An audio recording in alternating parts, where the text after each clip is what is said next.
പിണറായി വിജയൻ കേരളത്തിന്റെ പുതിയ മുഖ്യമന്ത്രിയാകും. AKG സെന്ററിൽ ചേർന്ന പാർട്ടി നേതൃയോഗത്തിൽ ഐകകണ്ഠ്യേനയാണ് പിണറായി വിജയനെ നിയമസഭാ കക്ഷി നേതാവായി തെരഞ്ഞെടുത്തത്. സംസ്ഥാന സമിതി യോഗത്തിന് ശേഷം കോടിയേരി ബാലകൃഷ്ണൻ, VS അച്യുതാനന്ദൻ എന്നിവരുടെ സാന്നിധ്യത്തിലാണ് ജനറൽ സെക്രട്ടറി സീതാറാം യെച്ചൂരി പ്രഖ്യാപനം നടത്തിയത്. Considering Comrade VS's age and his physical limitations today, and recognizing his role and continuing to recognize and the fact that he'll continue to play that role, we have come to the decision today in the meeting unanimously that Comrade Pinarayi Vijayan will be proposed as the leader of the LDF legislature party. നിയമസഭാ തെരഞ്ഞെടുപ്പിൽ LDF നേടിയ വിജയം മികച്ചതാണെന്ന് general secretary Sitaram Yechury പറഞ്ഞു. അഴിമതിക്കും വർഗീയതയ്ക്കും എതിരായ വിജയമാണ് കേരളത്തിലുണ്ടായത്. വിജയത്തിനായി പരിശ്രമിച്ച party സംസ്ഥാന committee അംഗങ്ങളെയും പാർട്ടി പ്രവർത്തകരെയും യെച്ചൂരി അഭിനന്ദിച്ചു. ഒപ്പം LDFനെ അധികാരത്തിലെത്തിച്ച കേരള ജനതയ്ക്കും ജനറൽ സെക്രട്ടറി നന്ദി അറിയിച്ചു. VSന്റെയും പിണറായിയുടെയും നേതൃത്വത്തിൽ നടത്തിയ പ്രചരണത്തിന്റെ ഫലമാണ് 91 സീറ്റുകളെന്നും അദ്ദേഹം പറഞ്ഞു. ഇന്ത്യയിലെ തന്നെ മുതിർന്ന CPM നേതാവായ VS കേരളത്തിന്റെ ഫിഡൽ കാസ്ട്രോയാണെന്നും സീതാറാം യെച്ചൂരി പറഞ്ഞു. Comrade VS is like Fidel Castro for Kerala, like Fidel is for Cuba today, advising, guiding and inspiring. Comrade VS will continue to play that role. CPM മന്ത്രിമാരെ തീരുമാനിക്കാൻ ഞായറാഴ്ച സംസ്ഥാന സെക്രട്ടേറിയറ്റ് യോഗം ചേരും. അടുത്തയാഴ്ചയാകും സത്യപ്രതിജ്ഞ. News bureau, Thiruvananthapuram. അരനൂറ്റാണ്ടിലേറെ നീണ്ട പൊതുജീവിതത്തിന്റെ കരുത്തുമായാണ് പിണറായി വിജയൻ കേരളത്തിന്റെ ഭരണസാരഥ്യത്തിലേക്ക് നടന്നെടുക്കുന്നത്. കല്ലും മുള്ളും നിറഞ്ഞ വഴിത്താരകൾ പിന്നിട്ട് കരുത്തിന്റെ ആൾരൂപമായ പിണറായി നടന്നു കയറുന്നത് പുതിയൊരു കേരളത്തെ വാർത്തെടുക്കാനാണ്.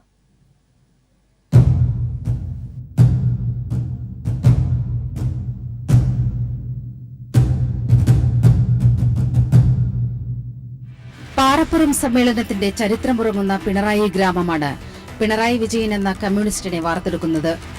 1944 മാർച്ച് 21 ചെത്തുതൊഴിലാളിയായ മുണ്ടയിൽ കോരന്റെയും കല്യാണിയുടെയും മകനായി ജനനം. ഏറെ ബുദ്ധിമുട്ട് നിറഞ്ഞ ചുറ്റുപാടിലായിരുന്നു ബാല്യകൌമാരങ്ങൾ. പിണറായി UP സ്കൂളിലും പെരളശ്ശേരി ഹൈസ്കൂളിലുമായി സ്കൂൾ വിദ്യാഭ്യാസം. പിന്നീട് 1 വർഷം നെയ്ത്തുതൊഴിലാളിയായി ജോലി നോക്കി.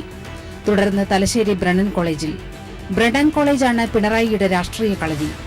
24-ാം വയസ്സിലാണ് CPIM കണ്ണൂർ ജില്ലാ കമ്മിറ്റിയിൽ സഖാവെത്തുന്നത്. 28-ാം വയസ്സിൽ ജില്ലാ സെക്രട്ടേറിയറ്റിലുമെത്തിയ പിണറായി 1970-ലും 77-ലും 91-ലും 96-ലുമായി 4 തവണ നിയമസഭയിലേക്ക് തെരഞ്ഞെടുക്കപ്പെട്ടു. അടിയന്തരാവസ്ഥയുടെ ഭീകരനാളുകളിൽ കൊടിയ മർദ്ദനങ്ങളാണ് സഖാവിന് ഏറ്റുവാങ്ങേണ്ടി വന്നത്. അന്യായമായി പോലീസ് കസ്റ്റഡിയിലെടുത്ത പിണറായിയെ ലോക്കപ്പിൽ വെച്ച് പോലീസുകാർ മാറി മാറി മർദ്ദിച്ചു. പൈശാചികമായ 3-ാം മുറകൾക്ക് വിധേയനായപ്പോഴും നിശ്ചയദാർഢ്യത്തോടെ നേരിട്ടു. ക്രൂരമർദ്ദനത്തിന്റെ ബാക്കിപത്രമായ ചോരപുരണ്ട ഷർട്ട് ഉയർത്തിപ്പിടിച്ചാണ് പിണറായി പിന്നീട് നിയമസഭയിൽ പ്രസംഗിച്ചത്. ആഭ്യന്തരമന്ത്രി K. കരുണാകരനെ പ്രതിക്കൂട്ടിൽ നിർത്തിയ ആ പ്രസംഗം നിയമസഭാരേഖകളിലെ തിളങ്ങുന്ന അധ്യായമാണ്. പിണറായി വിജയൻ എന്ന കമ്മ്യൂണിസ്റ്റിന്റെ ഭരണ നൈപുണ്യം കേരളം തിരിച്ചറിഞ്ഞത് 96-ൽ വൈദ്യുതി മന്ത്രിയായി അദ്ദേഹം പ്രവർത്തിച്ചപ്പോഴാണ്. കാൽനൂറ്റാണ്ടുകൊണ്ട് നേടാൻ കഴിയാത്ത നേട്ടങ്ങളാണ് ചുരുങ്ങിയ സമയം കൊണ്ട് അദ്ദേഹം നേടിത്തന്നത്. വൈദ്യുതി കമ്മി നേരിടുന്ന സംസ്ഥാനത്തെ വൈദ്യുതി മിച്ച സംസ്ഥാനമാക്കി മാറ്റിയെടുത്തു. ഈ സാഹചര്യത്തിലാണ് ചടയൻ ഗോവിന്ദന്റെ മരണം. പിന്നീട് സംസ്ഥാന ഘടകം കേരളത്തിന്റെ അമരക്കാരനായി നിശ്ചയിച്ചത് പിണറായി വിജയനെയാണ്.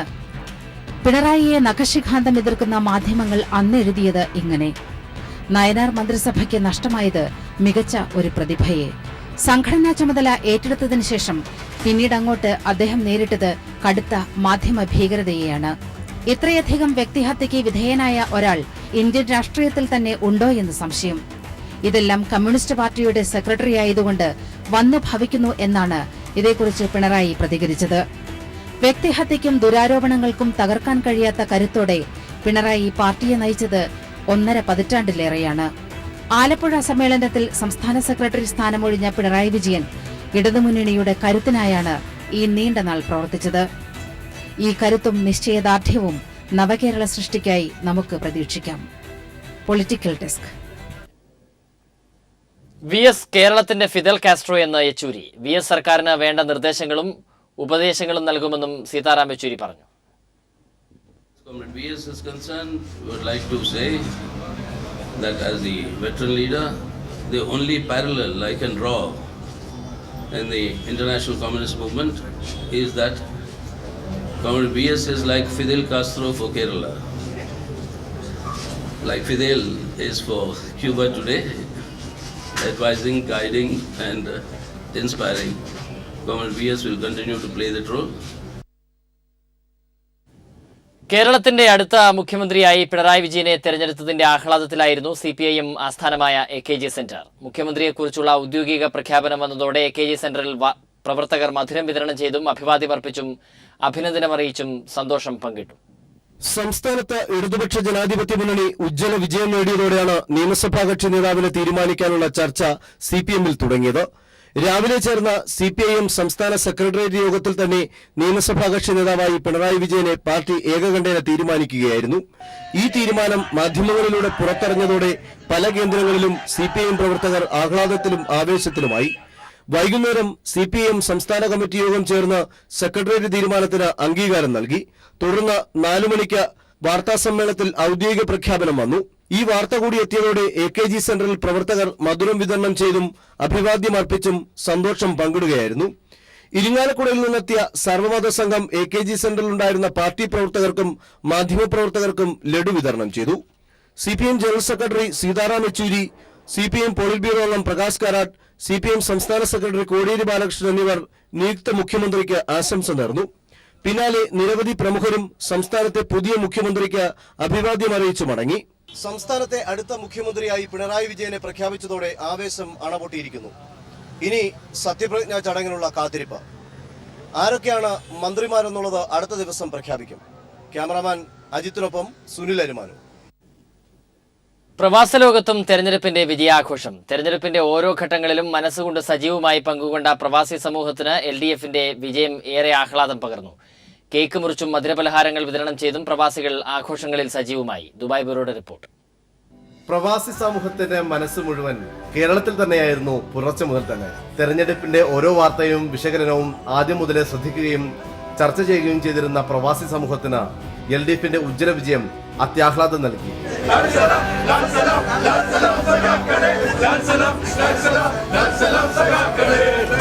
അഴിമതിക്കെതിരെയും വർഗീയതക്കെതിരെയുമുള്ള വിധിയെഴുത്താണിതെന്ന് പ്രവാസി മലയാളികൾ അഭിപ്രായപ്പെട്ടു. ഈ തെരഞ്ഞെടുപ്പിന്റെ വിജയത്തെ നമുക്ക് കേരളത്തിന്റെ ഈ മതേതര മനസ്സിനെ ഇനിയും നല്ല രീതിയിൽ കൊണ്ടുപോകാൻ ഇടതുപക്ഷത്തിനെ കഴിയൂ എന്നുള്ള ഒരു വിധിയെഴുത്താണ് കേരളത്തിലെ ജനങ്ങൾ നൽകിയത്. പ്രവാസികൾ എന്ന നിലയിൽ നമുക്ക് പറയാനുള്ളത് RSS സംഘപരിവാർ നടത്തിക്കൊണ്ടിരിക്കുന്ന വർഗീയ ശക്തികൾക്കെതിരായിട്ടുള്ള ഒരു വിധിയെഴുത്താണ്. പ്രവാസികൾക്ക് വളരെ അഭിമാനമുണ്ട്. ഈ തെരഞ്ഞെടുപ്പിൽ ഇടതുപക്ഷ ജനാധിപത്യ മുന്നണി സ്ഥാനാർത്ഥികളെ വമ്പിച്ച ഭൂരിപക്ഷത്തിൽ വിജയിപ്പിച്ച എല്ലാ വോട്ടർമാർക്കും അഭിവാദ്യങ്ങൾ, 100 ചുവപ്പൻ അഭിവാദ്യങ്ങൾ.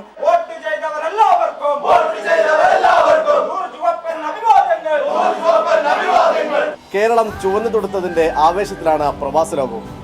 മധുരപലഹാരങ്ങൾ വിതരണം ചെയ്തും കേക്ക് മുറിച്ചും പ്രവാസികൾ വിജയാഹ്ലാദം പങ്കുവച്ചു.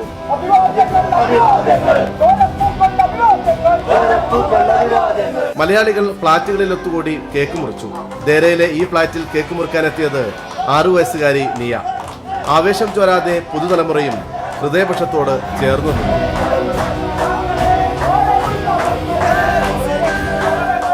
ദുബായ് ഗോൾഡ് സൂക്കിലെ മലയാളികൾ ഒത്തുകൂടി ലഡുവും മറ്റു മധുരപലഹാരങ്ങളും വിതരണം ചെയ്തു.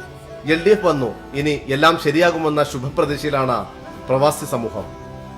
ദുബായിൽ നിന്ന് T ജമാലുദ്ദീൻ. ഇടതുമുന്നണിയുടെ ഉജ്ജ്വല വിജയത്തിൽ പങ്കുചേർന്ന് കുവൈറ്റിലും ആഹ്ലാദ ആഘോഷ പ്രകടനങ്ങൾ. വിജയം ആഘോഷിക്കുന്നതിനായി കുവൈറ്റിന്റെ വിവിധ ഭാഗങ്ങളിൽ നിരവധി ആളുകളാണ് ഒത്തുചേർന്നത്.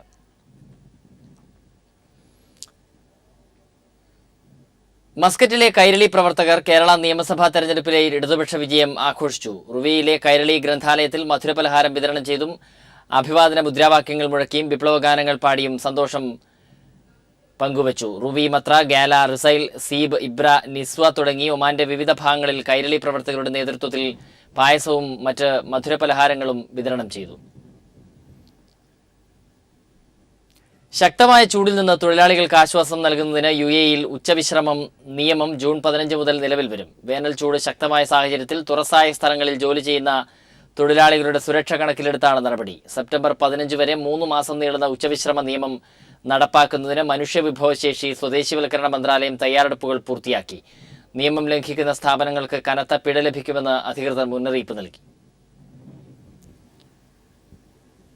മെയ് 28 മുതൽ ദുബായിൽ പുതുക്കിയ പാർക്കിംഗ് നിരക്ക് നിലവിൽ വരും. 23% പാർക്കിങ്ങുകളിലാണ് കൂടിയ നിരക്ക് ബാധകം. ഉച്ചയ്ക്ക് അനുവദിച്ചിരുന്ന 3 മണിക്കൂർ സൗജന്യ പാർക്കിംഗ് ഒഴിവാക്കിയതായും റോഡ്സ് ആൻഡ് ട്രാൻസ്പോർട്ട് അതോറിറ്റി അറിയിച്ചു. നിലവിൽ മണിക്കൂറിന് 2 ദിർഹമാണ് ഈടാക്കുന്നത്.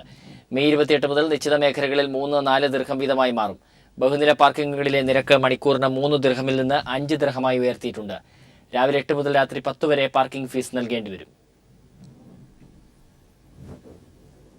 മറ്റു വാർത്തകളിലേക്ക്. ഉമ്മൻചാണ്ടി മന്ത്രിസഭ അധികാരമൊഴിഞ്ഞു. രാജ്ഭവനിലെത്തി ഗവർണർ പി സദാശിവത്തിന് ഉമ്മൻചാണ്ടി രാജിക്കത്ത് കൈമാറി. തെരഞ്ഞെടുപ്പിൽ അടിയൊഴുക്കുകൾ ഉണ്ടായതായി ഉമ്മൻചാണ്ടി പറഞ്ഞു. ഒരിക്കലും ഇത്രയും വലിയ തിരിച്ചടി പ്രതീക്ഷിച്ചിരുന്നില്ലെന്നും അദ്ദേഹം പ്രതികരിച്ചു. രാവിലെ 10:30 ക്ലിഫ് ഹൌസിൽ നിന്നും രാജ്ഭവനിലെത്തി ഗവർണർ ജസ്റ്റിസ് പി സദാശിവത്തിനാണ് മുഖ്യമന്ത്രി ഉമ്മൻചാണ്ടി സർക്കാരിന്റെ രാജിക്കത്ത് കൈമാറിയത്. തുടർന്ന് ഗവർണറുമായി കൂടിക്കാഴ്ച നടത്തിയ ശേഷമാണ് മാധ്യമങ്ങളെ അദ്ദേഹം കണ്ടത്. തെരഞ്ഞെടുപ്പിലെ തോൽവിയിൽ പാർട്ടിക്കും മുന്നണിക്കും ഉത്തരവാദിത്വമുണ്ട്. എന്നാൽ മുന്നണിയെ നയിച്ച ആളെന്ന നിലയിൽ തോൽവിയുടെ മുഖ്യ ഉത്തരവാദിത്വം തനിക്കാണെന്നും ഉമ്മൻചാണ്ടി പ്രതികരിച്ചു. പാർട്ടിക്കും മുന്നണിക്കും ഉത്തരവാദിത്വമുണ്ട്. പക്ഷേ ഇതിന്റെ നേതാവെന്ന നിലയിൽ മുഖ്യ ഉത്തരവാദിത്വം എനിക്കാണ്. തെരഞ്ഞെടുപ്പിൽ വിഭാഗീയ പ്രവർത്തനങ്ങളും അടിയൊഴുക്കുകളും ഉണ്ടായി. താൻ ഉൾപ്പെടെയുള്ളവർക്ക് ഇതിനെ പ്രതിരോധിക്കാൻ സാധിച്ചില്ലെന്നും അദ്ദേഹം വ്യക്തമാക്കി. തെറ്റായ പല പ്രചരണങ്ങളും അതുപോലെ തന്നെ വിഭാഗീയമായ ചില ചേരിതിരിവുകളും ഒക്കെ ചില അടിയൊഴുക്കുകളും ഉണ്ടായി. അത് മാത്രം അത് പ്രതിരോധിക്കാൻ ഞാൻ ഉൾപ്പെടെയുള്ള എല്ലാവർക്കും സാധിക്കാതെ പോയി. പ്രതിപക്ഷ നേതൃസ്ഥാനത്തെ ചൊല്ലി തർക്കമില്ല. തനിക്ക് ഇതിൽ വ്യക്തമായ അഭിപ്രായമുണ്ട്. അത് പാർട്ടി ഹൈക്കമാൻഡിനെ അറിയിക്കുമെന്നും ഉമ്മൻചാണ്ടി പ്രതികരിച്ചു. അത് സംബന്ധിച്ച് എനിക്ക് വ്യക്തമായ ഒരു അഭിപ്രായമുണ്ട്. അത് ഞാൻ പാർട്ടി നേതൃത്വത്തെ അറിയിക്കും. അത്രയേ ഉള്ളൂ. ഒരിക്കലും പ്രതീക്ഷിച്ചിരുന്നില്ല. ഒരിക്കലും ജനങ്ങൾ UDFന് എതിരായിരുന്നില്ല. എതിരായിരുന്നെങ്കിൽ 14 മന്ത്രിമാർ ഉൾപ്പെടെയുള്ളവർ വിജയിക്കില്ലായിരുന്നു. എവിടെയൊക്കെയാണ് പാളിച്ചകൾ സംഭവിച്ചത് എന്നത് പാർട്ടിയും മുന്നണിയും പരിശോധിക്കും. കോൺഗ്രസും UDFും ശക്തമായി തിരിച്ചുവരുമെന്നും കേരള രാഷ്ട്രീയത്തിൽ നിലനിൽക്കുമെന്നും ഉമ്മൻചാണ്ടി കൂട്ടിച്ചേർത്തു. ഇനി കാവൽ മുഖ്യമന്ത്രി എന്ന നിലയിൽ പുതിയ സർക്കാർ അധികാരമേറ്റെടുക്കുന്നതുവരെ മുഖ്യമന്ത്രിയായി തുടരും. News bureau, Thiruvananthapuram. ആരോപണങ്ങൾക്കും വിവാദങ്ങൾക്കും ഇടെ 5 വർഷം പൂർത്തിയാക്കി ഉമ്മൻചാണ്ടി മുഖ്യമന്ത്രി പദമൊഴിഞ്ഞു. ഗവർണറെ കണ്ട് അദ്ദേഹം മന്ത്രിസഭയുടെ രാജി സമർപ്പിച്ചു. ഒട്ടേറെ അഴിമതി ആരോപണങ്ങൾ നേരിട്ട മന്ത്രിസഭയാണ് ഇതോടെ അധികാരമൊഴിയുന്നത്. അഴിമതി ആരോപണങ്ങളും വിവാദ തീരുമാനങ്ങളും ഉയർത്തിയ കോലാഹലങ്ങൾക്കിടയിലും മുഖ്യമന്ത്രി കസേരയിൽ ഉറച്ചിരുന്ന 5 വർഷം പൂർത്തിയാക്കിയ ഉമ്മൻചാണ്ടി ഒടുവിൽ ക്ലിഫ് ഹൌസിന്റെ പടിയിറങ്ങി. ഫേസ്ബുക്കിലൂടെയായിരുന്നു മുഖ്യമന്ത്രി പദമൊഴിയുന്നതിനെക്കുറിച്ചുള്ള ആദ്യ പ്രതികരണം. പിന്നീട് മന്ത്രിസഭയുടെ രാജി സമർപ്പിക്കാൻ രാജ്ഭവനിലേക്ക്. പിന്നാലെ ഉമ്മൻചാണ്ടിയുടെ കുടുംബവും ക്ലിഫ് ഹൌസിന്റെ പടിയിറങ്ങി. രാജ്ഭവനിൽ ഗവർണർ ജസ്റ്റിസ് പി സദാശിവത്തിന് രാജിക്കത്ത് കൈമാറിയ ശേഷം മാധ്യമങ്ങൾക്ക് മുന്നിൽ.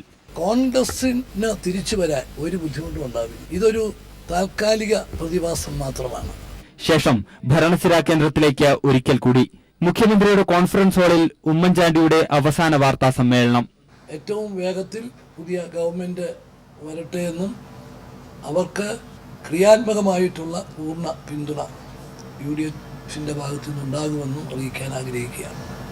നിങ്ങളും അവർക്ക് വേണ്ട സഹായങ്ങൾ ചെയ്തു കൊടുക്കണം. എനിക്ക് ചെയ്തതുപോലെയല്ല, നാടിന് പ്രയോജനം ഉണ്ടാകത്തക്ക വിധത്തിൽ. വൈകിട്ട് സെക്രട്ടേറിയറ്റിലെ ജീവനക്കാർ നൽകിയ യാത്രയപ്പ് ഏറ്റുവാങ്ങി താൻ പൂർണ്ണ സംതൃപ്തനെന്ന് പറഞ്ഞ നന്ദി പ്രകടനം. അങ്ങനെ ഉമ്മൻചാണ്ടി എന്ന മുഖ്യമന്ത്രിയുടെ ദിനങ്ങൾ അവസാനിച്ചപ്പോൾ കേരള ചരിത്രത്തിൽ ഏറ്റവും കൂടുതൽ അഴിമതി ആരോപണങ്ങൾ നേരിട്ട മന്ത്രിസഭയുടെ തലവൻ എന്ന വിശേഷണം കൂടിയാണ് അദ്ദേഹത്തിന്റെ പേരിനൊപ്പം ചരിത്രത്തിൽ എഴുതി ചേർക്കപ്പെടുന്നത്. ജിതിൻ ചന്ദ്രൻ, തിരുവനന്തപുരം.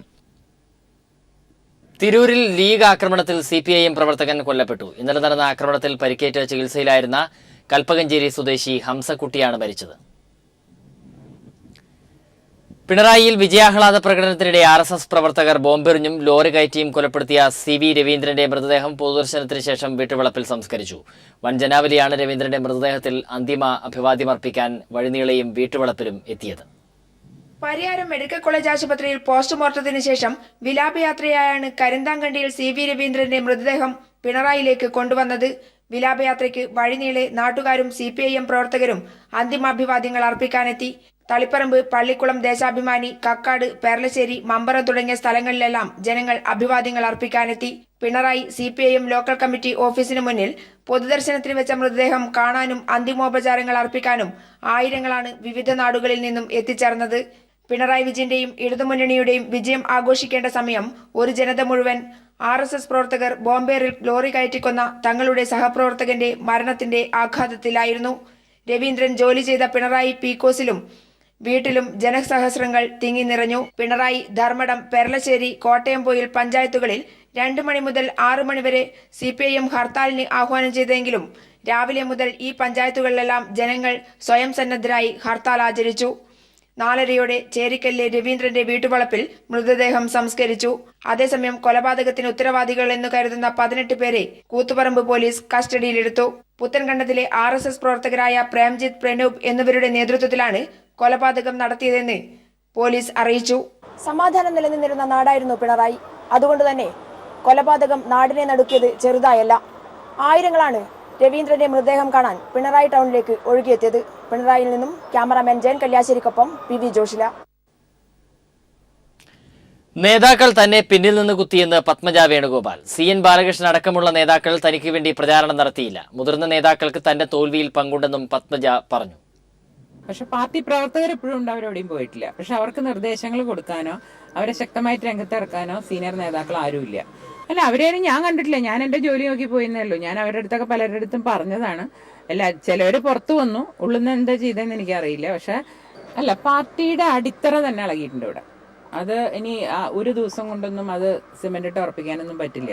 2ാം തട്ടിലുള്ള നേതാക്കന്മാർ വളരെയധികം സഹകരിച്ചിരുന്നു. പിന്നെ താഴത്തെ തട്ടിലെ പ്രവർത്തകരും സഹകരിച്ചിരുന്നു. മുകളിലത്തേക്കുള്ളതിൽ ഞാൻ ഇപ്പം അഭിപ്രായം എനിക്ക് പറയില്ല. ഞാനത് എൻ്റെ പരാതി ഞാൻ KPCയിലേക്ക് എഴുതി കൊടുക്കുന്നുണ്ട്. കാരണം ആരെങ്കിലും ഒരാൾ പറഞ്ഞില്ലെങ്കിൽ ഇതിങ്ങനെ നീണ്ടുപോകും. കഴിഞ്ഞ കോർപ്പറേഷൻ തൊട്ട് തുടങ്ങിയതാണ് ഈ ഒരു ബുദ്ധിമുട്ടുകൾ.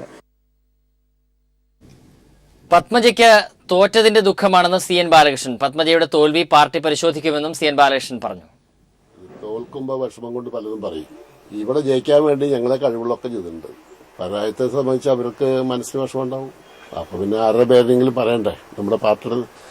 ഞങ്ങളുടെ പാർട്ടി സ്ഥിരത മുതിർന്ന നേതാക്കന്മാരെന്ന് പറഞ്ഞ ഒന്ന് തേർമരാമകൃഷ്ണൻ ഞാനാണ് ഇപ്പൊ ഈ കാര്യത്തിലുള്ളത്. KPCCക്ക് എനിക്കറിയാലോ എന്താന്നുള്ളത്.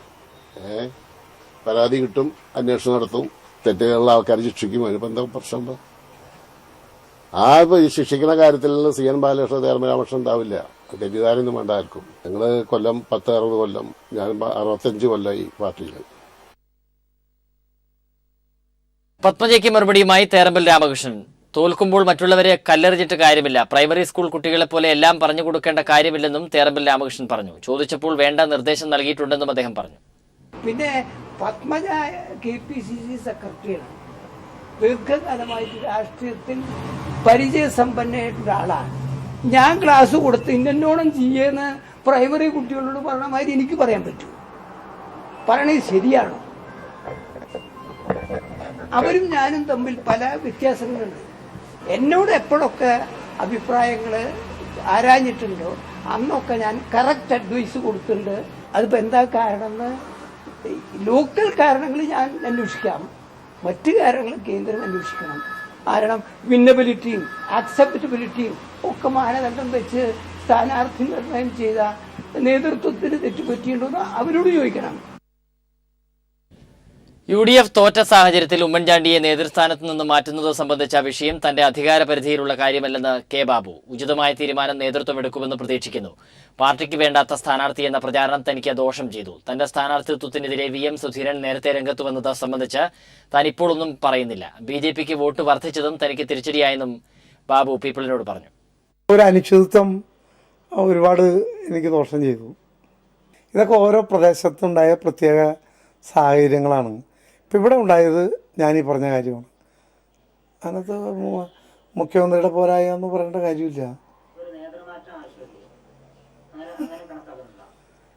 അതൊന്നും ഞാൻ ചർച്ച ചെയ്യേണ്ട വിഷയമല്ല, എൻ്റെ പരിധിയിൽ വരുന്ന കാര്യവുമല്ല. അതൊക്കെ ഞാൻ കോൺഗ്രസ് പാർലമെൻ്ററി പാർട്ടി മെമ്പറല്ല. മെമ്പറാണെങ്കിൽ എനിക്ക് അഭിപ്രായം പറയാൻ പറ്റും. ഞാൻ മെമ്പറല്ലല്ലോ, എനിക്ക് അതിനെക്കുറിച്ച് ഒന്നും പറയാൻ പറ്റില്ല. ഏറ്റവും കൊല്ലം ജില്ലാ കളക്ടർ അനുമതി നിഷേധിച്ചിട്ടും പരവൂർ വെടിക്കെട്ടിന് അനുമതി നൽകിയത് ഏത് ബാഹ്യശക്തിയാണെന്ന് അന്വേഷിക്കണമെന്ന് ഹൈക്കോടതി. ക്രൈംബ്രാഞ്ചിന്റെ അന്വേഷണത്തിൽ അതൃപ്തി അറിയിച്ച ഡിവിഷൻ ബെഞ്ച് നഷ്ടപരിഹാരം വിതരണം ചെയ്യുന്നതിന് ലോക് അദാലത്തുകൾ സ്ഥാപിക്കണമെന്ന് നിർദ്ദേശിച്ചു. കളക്ടർ അനുമതി നിഷേധിച്ചിട്ടും ഏത് ഭരണഘടനാ ശക്തിയാണ് പരവൂർ വെടിക്കെട്ടിന് അനുമതി നൽകിയത് എന്ന് ഹൈക്കോടതി ചോദിച്ചു. ക്രൈംബ്രാഞ്ചിന്റെ അന്വേഷണം തൃപ്തികരമല്ല എന്ന് വ്യക്തമാക്കിയ ഡിവിഷൻ ബെഞ്ച് വെടിക്കെട്ടിന് അനുമതി നൽകിയ ബാഹ്യശക്തിയെക്കുറിച്ച് അന്വേഷിക്കാൻ കർശന നിർദ്ദേശം നൽകി. വെടിക്കെട്ട് തടയുന്നതിൽ പോലീസ് കാണിച്ച നിസ്സംഗതയെ കോടതി കടുത്ത ഭാഷയിൽ വിമർശിച്ചു. ആദ്യം മരണമടഞ്ഞ വ്യക്തിയെ രാത്രി 11:51 ആശുപത്രിയിൽ എത്തിച്ചത്. അപകടത്തിൽപ്പെട്ടവരെ വെളുപ്പിന് 3:30 വരെ ആശുപത്രിയിൽ എത്തിച്ചുകൊണ്ടേയിരുന്നു. ഇത് സൂചിപ്പിക്കുന്നത് 11:00-ക്കുണ്ടായ അപകടം തടയുന്നതിൽ വരുത്തിയ വീഴ്ചയാണ് എന്ന് കോടതി കുറ്റപ്പെടുത്തി. അപകടത്തിൽ മരണമടഞ്ഞവരുടെ ബന്ധുക്കൾക്കും പരിക്കേറ്റവർക്കും വേഗത്തിൽ നഷ്ടപരിഹാരം നൽകണമെന്നും അതിനായി ലോക് അദാലത്തുകൾ സ്ഥാപിക്കണമെന്നും കോടതി നിർദ്ദേശിച്ചു. പരവൂർ വെടിക്കെട്ടിന് നിരോധിത രാസവസ്തു ഉപയോഗിച്ചുവെന്ന് വ്യക്തമാക്കി ക്രൈംബ്രാഞ്ച് കഴിഞ്ഞ ദിവസം റിപ്പോർട്ട് സമർപ്പിച്ചിരുന്നു. സംഭവത്തിന് പിന്നിൽ തീവ്രവാദ ശക്തികളുടെ സാന്നിധ്യത്തിന് തെളിവുകൾ ലഭ്യമായിട്ടില്ല എന്നും അന്വേഷണ പുരോഗതി റിപ്പോർട്ടിൽ ക്രൈംബ്രാഞ്ച് വ്യക്തമാക്കിയിട്ടുണ്ട്. പരവൂർ അപകടവുമായി ബന്ധപ്പെട്ട കേസ് ഹൈക്കോടതി വെള്ളിയാഴ്ച വീണ്ടും പരിഗണിക്കും. News bureau, Kochi.